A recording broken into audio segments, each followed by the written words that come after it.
जय हिंद दोस्तों। कैसे हैं आप लोग। स्लीप पैरालिसिस के बारे में तो आपने सुना ही होगा।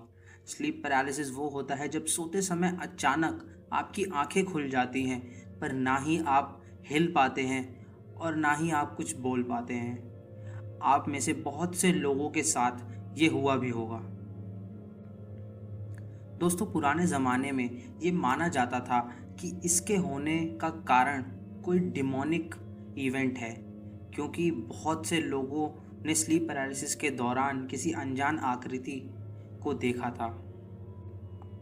आज भी दुनिया के करीब 40% लोगों ने स्लीप पैरालिसिस एक्सपीरियंस किया हुआ है, जिनमें से 1/3 लोगों ने इस पीरियड के दौरान किसी डिमोनिक एंटिटी को देखने का दावा किया है। तो आज मैं इसी कॉन्सेप्ट की एक मूवी को एक्सप्लेन करने वाला हूँ, जिसका नाम है मारा, जो रिलीज़ हुई थी साल 2018 में। इससे पहले अगर आप इस चैनल पर नए हैं तो प्लीज़ सब्सक्राइब करें और नोटिफिकेशन जल्दी पाने के लिए बेल आइकॉन दबाएं। तो बिना कोई वक्त गवाए आइए शुरू करते हैं। तो मूवी की शुरुआत में हम देखते हैं एक छोटी बच्ची को जो नींद से उठती है और अपनी माँ के पास जाती है। उसकी माँ ज़ोर से चिल्ला रही होती है और उसने अपने पति को जान से मार डाला होता है। जब वो बच्ची अपनी माँ के पास जाती है तो उसकी माँ उसे गले से लगा लेती है और कहती है अपनी आंखें बंद करो। दोस्तों, इस माँ का नाम होता है हेलेना और बच्ची का नाम होता है सोफी। तभी सीन चेंज होता है और हम देखते हैं क्रिमिनल साइकोलॉजिस्ट केट फुलर को। डिटेक्टिव मैकार्थी जो इस केस को इन्वेस्टिगेट कर रहे होते हैं, वो इन्हें बुलाते हैं माँ और बच्ची से बात करने के लिए।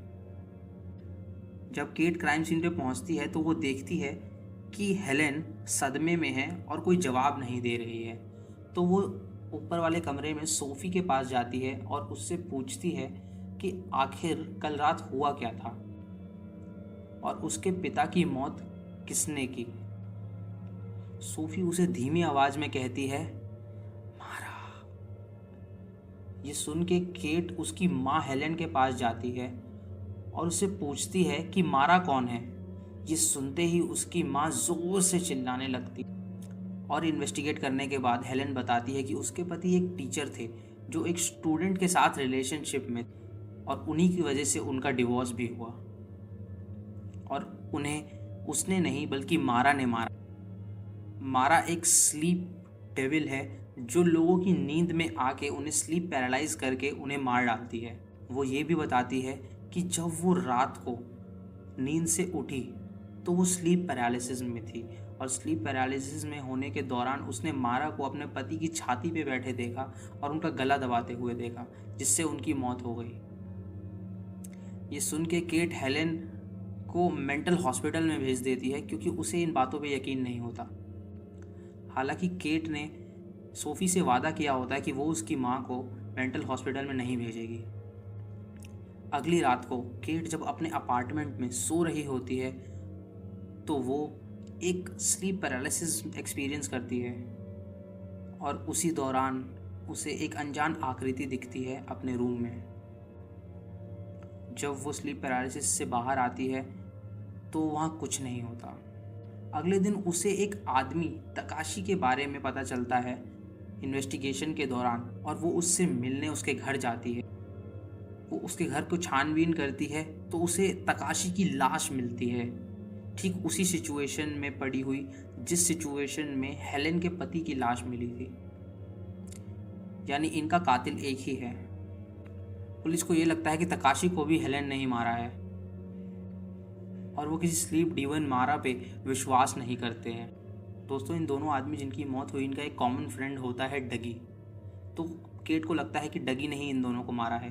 केट हेलेन से मिलने मेंटल इंस्टीट्यूशन जाती है और पता लगाने। हेलेन उसे बताती है कि डगी उसके पति और तकाशी को एक स्लीप पैरालिसिस सपोर्ट ग्रुप में मिला था। वो केट को ये भी बताती है कि मारा की अगली शिकार वो है। सबूत के तौर पर वो केट को अपनी लेफ्ट आई दिखाती है जिस पे एक रेड मार्क होता है, जो ये दर्शाता है कि वो जल्दी ही मरने वाली।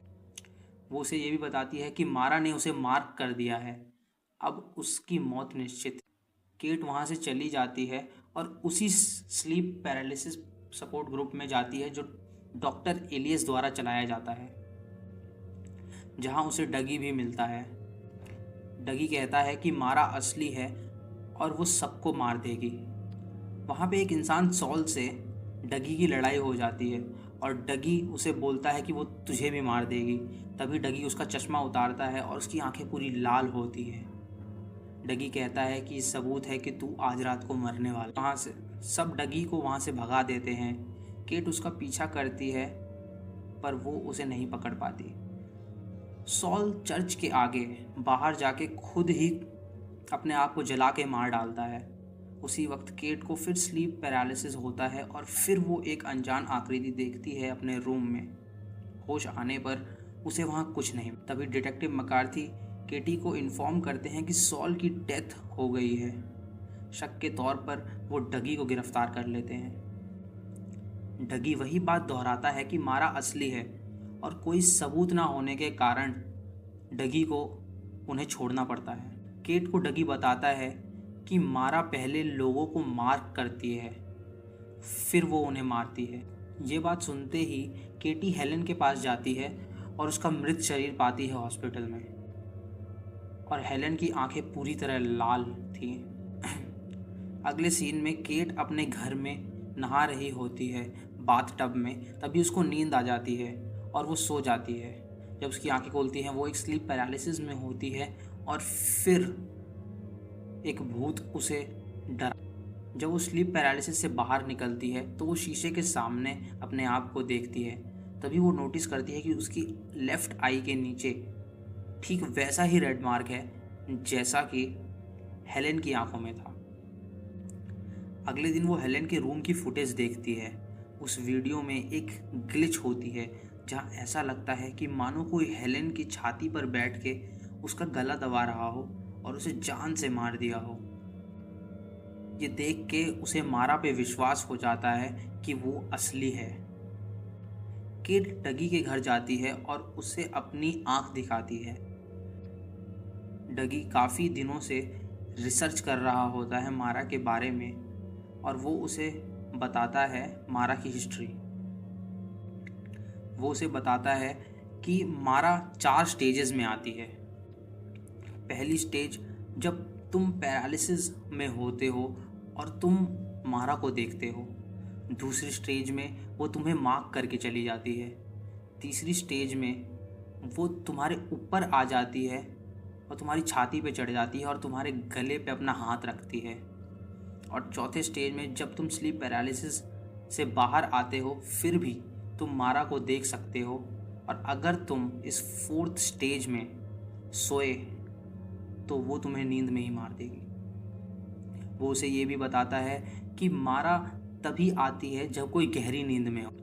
डगी जिंदा इसलिए होता है क्योंकि उसने अपने घर में बहुत से अलार्म लगा रखे होते हैं और एक स्पीकर लगा रखा होता है ताकि गहरी नींद में जाने से पहले ही अलार्म बज जाए और वो जग जाए। अगले दिन केटी हेलेना के फ्यूनरल में जाती है। तभी उसे डगी का कॉल आता है और वो उसे कहता है कि अब वो 4th स्टेज में है और मारा उसे जल्द ही वो अपने आई लीड्स काट देता है ताकि वो सो ही ना सके। केट वहाँ पहुँचती है और उसे डॉक्टर एलिस के पास ले जाती है। वो उसे एक स्पेशल रूम में ले जाते हैं जहाँ वो एक कड़ी निगरानी में रखा जाता है और वो उसे आराम करने को कहते हैं और नींद की गोली खिला देते हैं ताकि वो आराम से सो सके। नींद में जाने से पहले वो केट को बताता है कि कई सालों पहले वो एक वॉर में था और उसने कई मासूमों को भी मार दिया था। वो सो जाता है और केट भी उसी रूम में सो जाती। करली मॉनिटर से दूर चली जाती है। तभी वहाँ मारा आ जाती है और डकी को मार डालती है। वो केटी के गले पे हाथ भी रख देती है। तभी वहाँ डॉक्टर एलियस आते हैं और केटी को स्लीप पैरालिसिस से जगा देते हैं। केटी की आंख पूरी तरह लाल हो चुकी होती है, यानी अब वो 3rd स्टेज पे पहुंच चुकी है। बाद मैकार्थी और केटी को पता चलता है कि सोफी भी मारा का शिकार होने वाली है और वो 4th स्टेज पे है। मारा को रोकने के तरीके ढूंढने के लिए सोफ़ी डगी के घर जाती है, क्योंकि उसने बहुत सी रिसर्च कर रखी होती है पहले कि जितने भी लोगों को मारा ने मारा है उनके बीच एक लिंक मिल जाए तो वो उसे पता लग जाए कि आखिर मारा उन्हें क्यों मार रही है। तो दोस्तों उसको एक लिंक मिल जाता है जो कि होता है गिल्ट करना। डगी ने मासूमों को मारा था वॉर में और खुद पे ब्लेम डाला था। सॉल ने अपनी माँ के मौत का कारण खुद को समझा था और अपने पे ब्लेम डाला था। हेलेना के पति एक अफेयर में थे और उनके डिवोर्स का कारण हेलेना खुद को मानती थी। केटी भी अपने आप को दोषी मानती थी हेलेना की मौत की को, और सोफ़ी भी अपने आप को दोषी मानती थी अपनी माँ की मौत का। तो उसे पता लग जाता है कि गिल्ट ही वो लिंक है जिससे मारा लोगों को मारती है। तभी डिटेक्टिव का कॉल आता है और वो उसे बताते हैं कि तकाशी एक प्राइमरी स्कूल में शेफ़ था और उसका खाना खाने की वजह से 38 बच्चों की मौत हो गई थी। इसके बाद केटी समझ जाते हैं कि गिल्ट ही सबकी मौत का कारण है। मारा सिर्फ गिल्टी लोगों को ही अपना शिकार बनाती है और उन्हें मारती है। केटी सोफ़ी के पास जाती है उसे बचाने के लिए, बट उसका एक्सीडेंट हो जाता है। फिर वो बोट से जाती है और वो वहाँ सो जाती है, पर अब वो 4th स्टेज में पहुँच चुकी थी। तभी वो भागते हुए हॉस्पिटल में जाती है और वो सोफ़ी को स्लीप पैरालिसिस में देखती है और मारा को भी वहाँ देखती है। मारा से वो कहती है कि ना ही मैं गिल्टी हूँ और ना ही सोफ़ी गिल्टी है, तो तुम यहाँ से चली जाओ। अचानक वहाँ से मारा गायब हो जाती है और चली जाती है। वो उसे बताती है कि उसे कोई ज़रूरत नहीं अपने आप को ब्लेम करने की अपनी माँ की मौत की। उसके बाद केटी सोफ़ी को बोलती है कि तुम अब सो जाओ, और वो खुद भी चेयर पे जाके सो जाती है। जब उसकी आंखें खोलती है तो वो डिटेक्टिव मैकार्थी को अपने पास पाती है।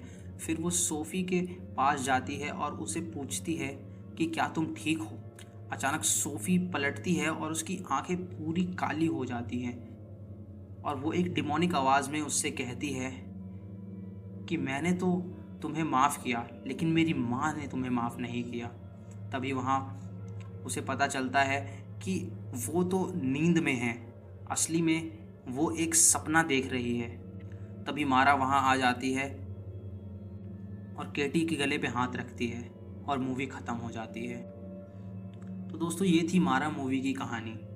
दोस्तों मारा सिर्फ उन्हीं लोगों को मारती थी जिनके पास कोई गिल्ट हो, यानी हर वो इंसान जो अपने आप को दोषी मानता हो, मारा सिर्फ उन्हें शिकार बनाती थी। और दोस्तों ये कहानी बहुत ही यूनिक है, इसीलिए मैंने इसको एक्सप्लेन किया। मुझे ये मूवी बहुत ही ज़्यादा पसंद आई और आशा करता हूँ कि आपको भी एक्सप्लेनेशन पसंद आई हो। अगर हाँ तो प्लीज़ लाइक करें, सब्सक्राइब करें और शेयर करें, और हमें कमेंट बॉक्स में बताना ना भूलें कि आपको ये मूवी कैसी लगी, अगर आपने ये देखी है तो। और ऐसे ही हंसते रहें, तब तक के लिए जय हिंद।